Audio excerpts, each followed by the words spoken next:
भरत प्रयाग तीर्थाच्या ठिकाणी असलेल्या भारद्वाज ऋषींच्या आश्रमी पोहोचले. भारद्वाजाने स्वागत केलं. एका वेगळ्या रामायणात भारद्वाजांना सुद्धा अगोदर संशय आला. रामचरितमानस मात्र म्हणतं भारद्वाजांनी स्वागत केलं, सगळ्यांची व्यवस्था केली गेली.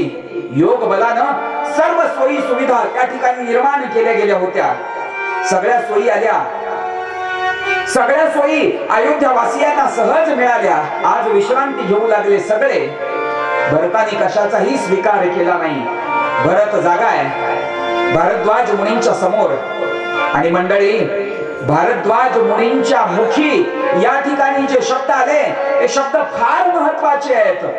भारद्वाज मुनी म्हणतायत, हे भरत, तुला खरं सांगू, हे भरत राजा, आम्ही आयुष्यभर साधना केली, तपश्चर्या केली, याचं फळ आम्हाला मिळालं होतं. राम आमच्या आश्रमी आले, राम आले. पण हे भरत, राम जानकी या आश्रमी आले, याचं सुद्धा काहीतरी फळ असेल ना रे. हे भरत, मला जर कोणी विचारलं तर मी सांगेन, प्रत्यक्ष परब्रह्म माझ्या आश्रमी आलं होतं, याचंही फळ मला मिळालं तुझ्या रूपानं. राम इथं येऊन गेले, त्याचं पुण्यबळ माझ्या पाठीमागं उभा राहिलं. आणि हे भरत, तू आलास, संताचे पाय माझ्या आश्रमाला लागले, राम येऊन गेल्याचं फळ मला मिळालं. तुझी भेट घडली, तुझी भेट घडली. भरत म्हणतायत, बाबाजी, पण माझ्या अंतःकरणात दुःख आहे हो. या सगळ्याला कारणीभूत मी आहे. काळजी करू नकोस भरत. राम भेट झाल्यानंतर तुझी सगळी दुःख संपतील. काळजी करू नकोस. आणि मंडळी, दुसऱ्या दिवशी पुन्हा पुढचा प्रवास सुरू झाला. प्रयाग तीर्थाच्या ठिकाणाहून चित्रकूटाच्या दिशेनं सगळ्यांचं आगमन, सगळ्यांचं चालणं सुरू झालं. रस्त्यात यमुना लागली.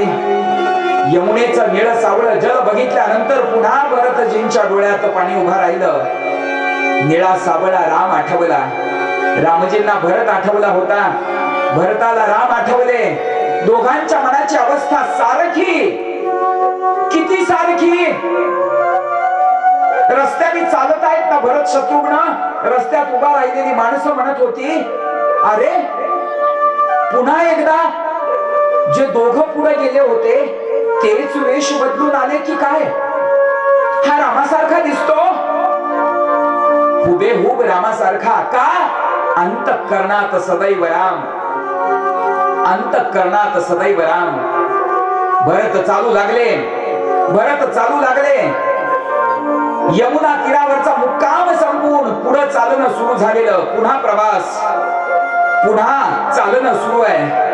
आणि मंडळी, चित्रकूट जवळ आलं.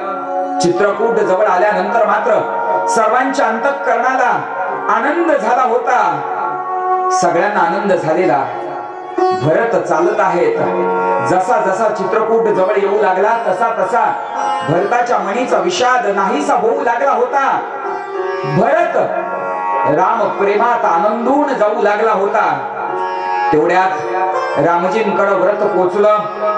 रामजींकडे बातमी पोचली. काही भिल्ल लोकांनी जाऊन रामजींना सांगितलं, राम, हे राम दादा, चतुरंगिनी सेना घेऊन भरत महाराज येत आहेत.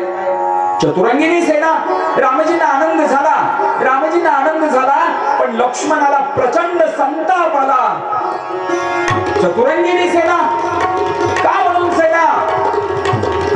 कदाचित भरताच्या मनात राज्य निष्कंटक करण्याची भावना असेल, अडथळा वाटला असेल. माझा रामदादा, रामदादा, तुमच्या पायाची शपथ घेऊन सांगतो, येऊ द्या भरताला.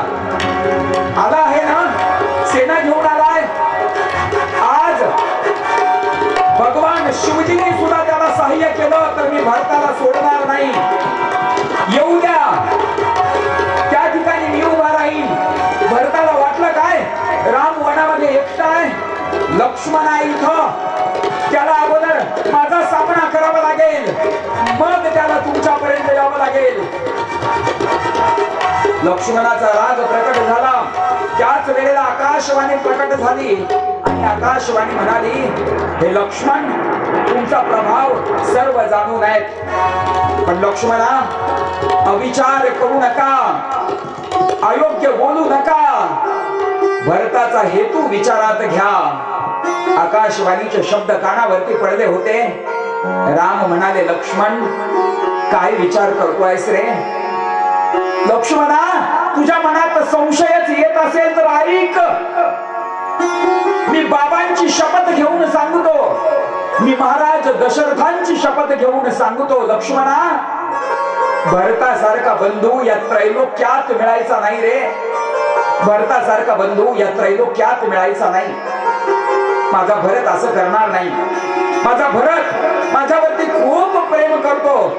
माझा भरत भेटतो आहे, माझा भरत भेटतो आहे. आज आनंदाचा दिवस आहे, पण मनातला राग लक्ष्मणाच्या शांत झाला होता थोडासा, तरी थोडस काही वेगळी भावना असेलही. मंडळी, भरतजी मंदाकिनीच्या तीरावरती पोहोचले. मंदाकिनीचं स्नान केलं गेलं. स्नान झालं सगळ्यांचं. आता भरताची अवस्था मात्र अधीर झाली होती. अधीर अवस्थेनं गुरुदेवांना त्यांनी जाऊन विचारलं, गुरुदेव, मला आता इथं सगळ्यांच्या समवेत थांबावंसं वाटत नाही. गुरुदेव, मी शत्रुघ्नाला सोबत घेऊन पुढे जाऊ? गुरुदेवांनी आज्ञा दिली. शत्रुघ्नाला सोबत घेऊन गुहकाच्या समवेत भरत निघाले राम भेटीसाठी. पायांचा वेग वाढला. अधीर पाऊलांनी भरत चालू लागले. ते चालणं नव्हतं, वेग होता पायांना. पंढरी रायाची शिखर पाहिल्यानंतर तुकोबारायांच्या मनाची अवस्था जी होत असेल, ती अवस्था असेल भरताची कोणे एकेकाळी प्रकट झालेली. भरत अक्षरशः धावू लागले. गुहक मागे पडत असतील. चालले आहेत भरत धावण्याच्या स्थितीत. हृदयात राम प्रेम आहे. दाह कमी होऊ लागलेला आहे. राम दर्शन व्हावं ही भावना मनात आहे. युवक धावत धावत पोहोचले. राम दर्शन घडलं. राम पाठमोरे उभे आहेत. जटा आहेत मस्तकावरती. संन्यस्ताचा वेश आहे. राम समोर साधू समाज बसला आहे. राम त्यांच्याशी काहीतरी बोलत आहेत. लक्ष्मण उभा आहे. लक्ष्मणजींनी पाहिलं. भरताच्या डोळ्यातून आसवांचा ओघळ सुरू आहे. भरतांच्या डोळ्यातले आसव पाहिल्यानंतर लक्ष्मणाच्या अंतःकरणातला सर्व विषाद निघून गेला. भरतानं पाहिलं धावत येऊन, आणि भरतानं साष्टांग लोटांगण घातलं बघा. दंडवत प्रणाम केला. दंडवत प्रणाम केला आणि पडलेल्या तशाच स्थितीत भरत राहिला. पडलेली तीच अवस्था. राम पाठीमाग बघत नाहीये. आता मात्र लक्ष्मण व्याकुळ झाले आहेत. लक्ष्मण व्याकुळ होऊन म्हणतायत, रामदादा, भरत प्रणाम करतो आहे. रामदादा, भरत प्रणाम करतो आहे. आता मात्र राम धावले. राम धावले. रामजींच्या जवळ असलेला धनुष्य खाली गळून पडलं. खांद्यावरचा भाता गळून पडला. भात्यात असलेले बाण गळून पडले. खांद्यावरचं अंगवस्त्र गळून पडलं. राम धावत गेले. धावत गेले आणि अगदी बळजबरीनं भरताला ओढून घेतलं.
बिसरे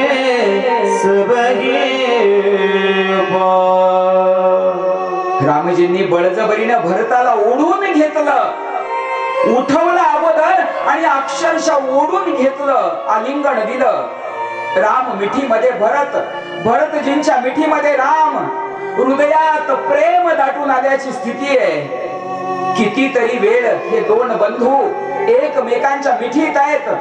देवता हे दृश्य बघत असतील. चित्रकूटावरील झाड, फळ, फुलं, अस्तित्व हे बघत असेल. सगळ्यांच्या अंतःकरणाला आनंद झालेला, ऋषी मुनी उठून उभा राहिलेले. राम भेटत आहेत. आज मिठीला सुद्धा हेवा वाटला असेल.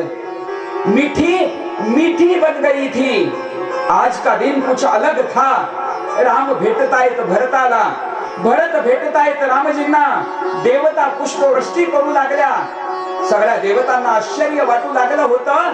अरे काय ही भेट, अनाकलनीय. सगळे वेदुंद झाले होते. प्रेममग्न झाला होता भरत आणि भरताच्या प्रेमात राम प्रेममग्न होते. बराच वेळ असा गेला बघा, दोघांनाही एकमेकांच्या मिठीतून बाहेर पडावं वाटत नसेल. दोघेही कितीतरी वेळ एकमेकांच्या मिठीत होते. आसवांचा ओघळ सुरू होता भरताच्या डोळ्यातून. केवळ भरताच्या डोळ्यातून नाही हो, रामराय सुद्धा रडत होते. रामजींच्या डोळ्यातून आसवांचा ओघळ सुरू होता. दोघेही रडत होते. दोघांच्याही अंतःकरणातलं प्रेम दाटून आलं होतं. दोघांच्याही अंतःकरणातलं प्रेम आज उजागर झालं होतं, व्यक्त झालं होतं, प्रकट झालं होतं. बऱ्याच वेळानंतर आलिंगनाचा तो सोहळा संपन्न झाला. मंडळी, गुहक आनंदाने बघतो आहे. गुहक म्हणाला, रामदादा महाराज, आपले गुरुदेव वशिष्ठजी सुद्धा आले आहेत. वशिष्ठजी आले आहेत, माझे गुरुदेव आले आहेत. सामोरे गेले रामदादा.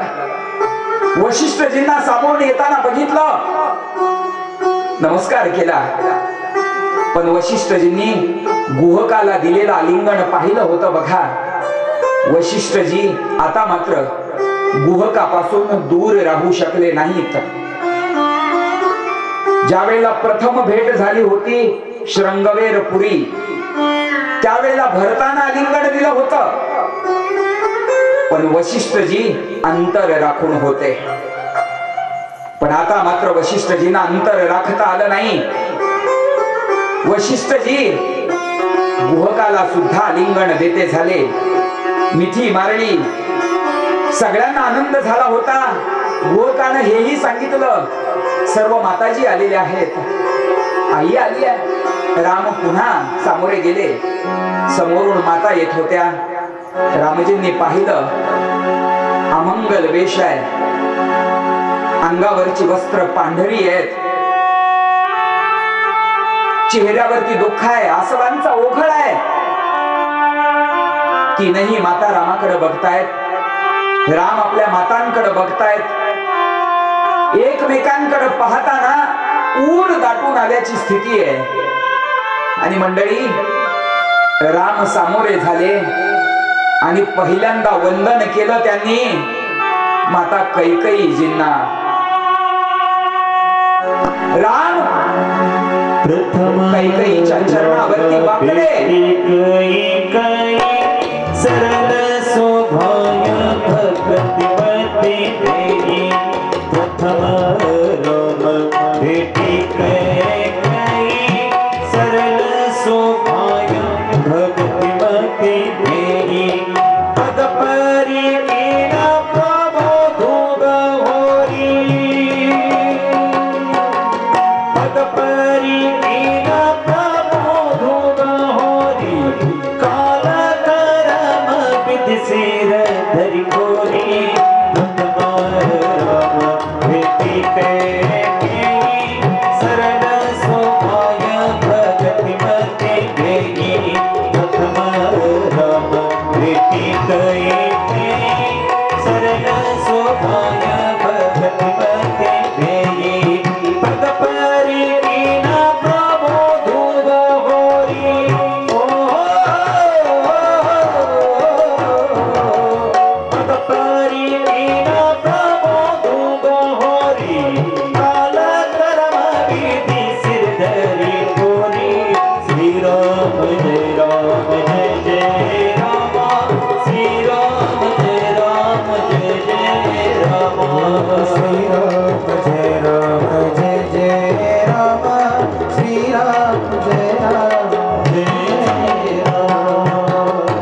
रामजी वाकले, चरण प्रणाम केला आणि पहिला प्रणाम झाला होता कैकेयीजींना.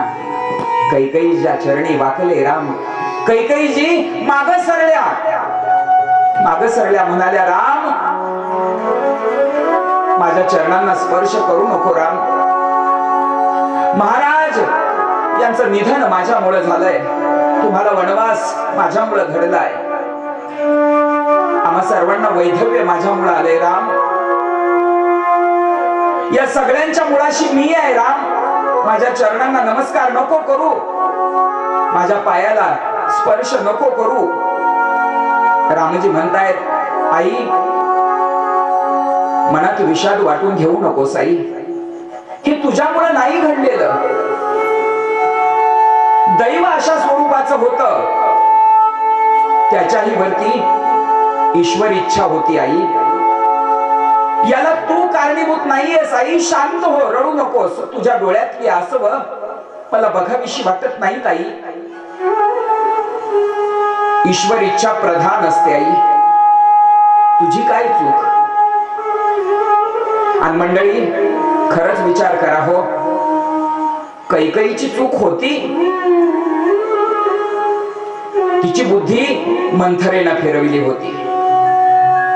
मग मंथरेची चूक होती नाही, तिच्या बुद्धीत सरस्वतीनं पालट घडविला होता. मग सरस्वतीची चूक होती नाही, तिला देवतांनी विक्षेप करायला सांगितला होता. मग देवतांची चूक होती नाही, भगवंताची इच्छा होती. अधर्म माजलाय, मला जावं लागेल. कुणाची चूक, कसली चूक. आई तुझ्या डोळ्यातली आसव प्रकट करू नकोस आई, तू जननी आहेस माझी. अयोध्येचा राम कौशल्याचा, पण प्रभू राम तुझा आहे आई. दिग्विजयी राम तुझा आहे आई, तू माझी जननी आहेस, रडू नकोस. रामजींनी कैकेयीजींच्या चरणांना स्पर्श केला बघा. मग रामजी सुमित्राजींकडे वळले. सुमित्राजींची चरण वंदना झाली. सुमित्रा मातेचं दर्शन घडल्यानंतर मग कौशल्याजींच्या समोर उभा राहिले. चरणांना स्पर्श करण्यासाठी वाकतायत राम. चरणांना स्पर्श झाला तेवढ्यात कौशल्याजींनी उचलून आलिंगन दिलं. आसवांचा उघड, रामजींचा त्या दिवशी अभिषेक घडला बघा आसवांनी. आई रडते आहे, आई रडते आहे. जानकी पुढे झाल्या, सगळ्यांचं दर्शन जानकीजींना केलं. गुरुदेवांना नमस्कार केला, मातांना नमस्कार केला. जानकीजींचा नमस्कार सगळ्यांनी स्वीकारलेला. अगदी संकोचलेल्या स्थितीमध्ये कैकेयीजी उभा आहेत. पाठीमागचे काही दिवस सगळे तिरकस नजरेने बघत असतील. क्षणाक्षणाला अपमान घडत असेल. भरतजी म्हणले होते, इथून पुढे तू माझ्यासाठी मेलीस, मी तुझा नाही, आता मीही तुझ्यासाठी मेलो. जन्म दिला ते भरतही असे म्हणालेले. अंतःकरणाची काय भावना असेल कैकेयीजींच्या. मला रामायणातली आई सांगायची कधीतरी, फक्त आई. सुमित्राजी एक आई. रामायणामध्ये फार कमी सुमित्राजींविषयी लिहिलं, पण काय असेल ती आई. स्वतःचा पुत्र रामजींच्या बरोबर असंच पाठवून देणारी. लक्ष्मणा इथपर्यंत विचारायला तरी कशाला आलास रे, तिथूनच जायचं होतस. मला अभिमान वाटला असता तू त्याच ठिकाणाहून रामाबरोबर गेला असतास तर. राजवाड्यात म्हणाली होती एक आई. रामायण सांगतं आई कशी असावी. या आया समोर उभा आहेत. जानकीजी सगळ्यांचं दर्शन घेत्या झाले आहेत. अपमानित खाली मस्तक घालून कैकेयी उभ्या आहेत. रामजी म्हणतायत तुझा दोष नाही आई, कदाचित आम्हाला मार्गदर्शन असेल, एखाद्याकडून चूक झाली तर सारखं सारखं त्याचा अपमान करू नका. घडली चूक, कधी कधी स्वार्थ उभा राहतो मनात, चुकतो माणूस, चुकला म्हणून आयुष्यभर त्याला छळायचं नसतं. रामजी मार्गदर्शन करत असतील आम्हाला, मार्गदर्शन घेणाराला गुरुदेव वशिष्ठजी उभा आहेत, सगळे उभा आहेत, सगळे रडतायत. अमंगल असं ते दृश्य. वैधव्य प्राप्त झालेल्या माता रामजी बघतायत, डोळ्यातली आसवं थांबत नाहीयेत. मंडळी, दुसऱ्या दिवशी सकाळी गुरुदेवांच्या आज्ञेनं महाराज दशरथांची काही श्राद्ध कर्म मंदाकिनीच्या तीरावरती केली गेली. रामरायांनी तर्पण केलं श्रद्धा भावानं. दशरथांचे हात आतमधून आले म्हणतात आणि ते स्वीकारले. कुठतरी असाही उल्लेख. आणि मग ज्येष्ठ मंडळींची बैठक बसली.